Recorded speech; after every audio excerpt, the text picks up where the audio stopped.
Thom Hartmann here on the best of the rest of science and green news. You need to know this. The United States is not prepared for a major Zika virus outbreak. Writing in a JAMA viewpoint published online, Lawrence O. Gostin of Georgetown University and James Hodge Jr. of Arizona State University say much of the blame for the failure to act decisively lies with the U.S. Congress.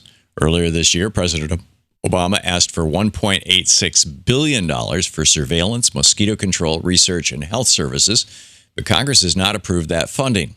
Gostin says, quote, "We know that Zika is coming, and yet Congress stubbornly refuses to appropriate funding to ensure we are ready. That is shameful, and there will be a political price to pay," end quote. Without congressional action, the president reallocated $589 million of designated Ebola funds to Zika preparedness, research, and the creation of response teams. Gostin and Hodge write, quote, "Beyond costs, Zika has deep moral dimensions with impoverished women and their newborns at greatest risk. Imagine if 9 months after clusters of Zika cases emerge in the United States, babies are born with abnormalities. It will cause a moral outrage." They conclude, "The nation's state of preparedness is compromised by Congress's inaction on supplemental funding and the weak capacities and powers of states and localities. If preventable cases of Zika-related infant abnormalities emerge, there will be a high political price for the failure to act decisively," end quote. So, Republicans who control Congress, are you listening? Hello? Greenland's ice sheet is in a red alert meltdown. According to data released by the Danish Meteorological Institute, the DMI, Greenland's ice sheet has melted 12% over the last year, an alarming rate. But this is not only unusual, but is happening a month before usual. According to the DMI report, warm air that came in off the Atlantic was driving the ice melt.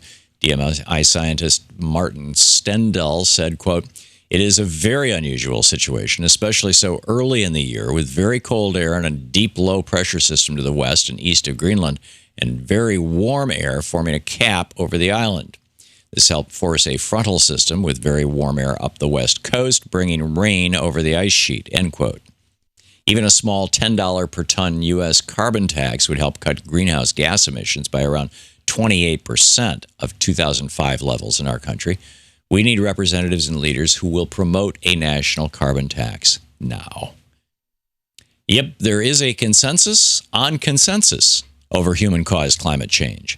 A research team sponsored by Michigan Technological University confirms that 97% of climate scientists agree that climate change is caused by humans.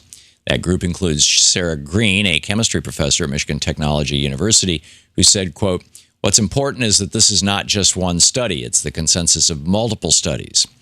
This consistency across studies contrasts with the language used by climate change deniers.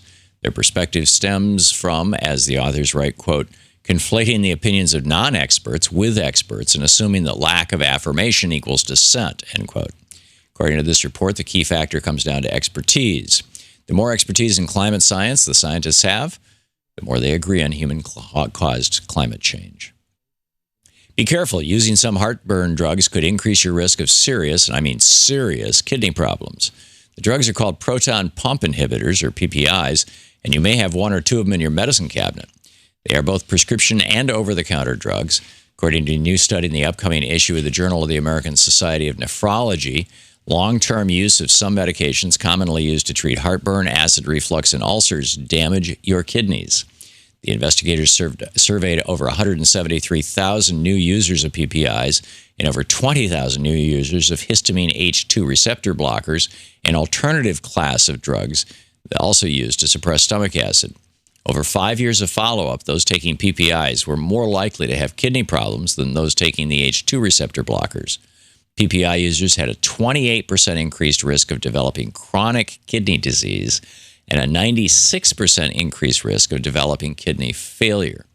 Furthermore, the study showed that the longer people took PPIs, the more likely they were to develop kidney issues. The findings show long-term use of PPIs may be harmful to the kidneys and should be avoided. Soon we can expect the lawsuits to begin. It now appears plants do much more than add color to a room. According to a number of studies, having plants around could benefit your health. 15-year longitudinal study found that women who lived in greener spaces lived longer than their plantless counterparts. Those who lived in the greenest neighborhoods were 34% less likely to die of respiratory disease and 13% less likely to die of cancer.